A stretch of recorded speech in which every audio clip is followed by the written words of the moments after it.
I have an idea that I want to trade one of my J.A. Henckels folding hunter knives. It's in as new condition. It has a few issues of not being completely pristine. One being is that the nickel silver bolsters have some swirl scratches to them.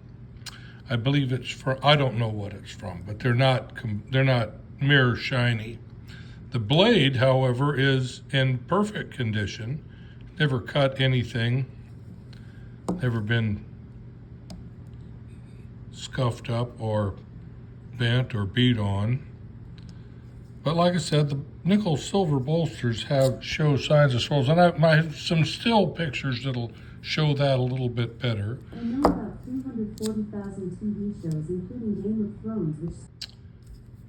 The rivets, this one here is different than these three frame bolster rivets.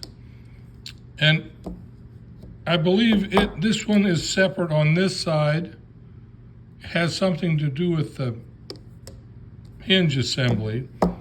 The one on this side has some either corrosion. It's been over 24 years since this knife was manufactured. But this silver seems to have either corroded off or popped off on this particular side. I don't know how that shows in there. Yeah, you can. It's more coppery looking there than the silver. It's more deeply inset. But the badge, the A.J. Henckels 2 walk and stick bin, is in great shape, good condition.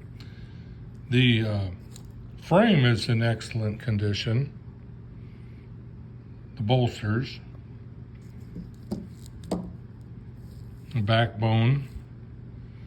There's no cracking or damage to the handles, bone handles. This is more of a purple, blue, dark blue, purple bone handles than my green pick bone handles on my other two J.A. Henckels folding. These are lockback hunters, I believe they call them. Drop point blades. J.A. Henckels manufacturing. This is Zwilling in Germany. I believe these were perhaps maybe late 1990s, early 2000 manufacturing. This one is serial number 0233, which I'm trying to trade for perhaps I kind of like to get either a buck 500 Duke or a buck 112 drop point with nickel silver. If anybody has one of those and wants to trade, I've got a nice lockback J.A. Henckels in as new condition with a little bit of scratching swirls to the nickel silver.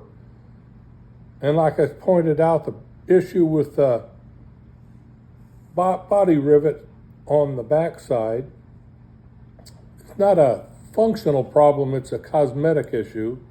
Handles in great condition, great overall knife, great collectible. They don't make them anymore. So if you have a buck Duke 500 or a buck 112 Ranger nickel silver drop point, get with me. Give me a message. I'll get with you. Thank you. And the blade is not centered in the frame. It's offset about a edge width or a blade width in between the bolsters. Other than that, there are no flaws.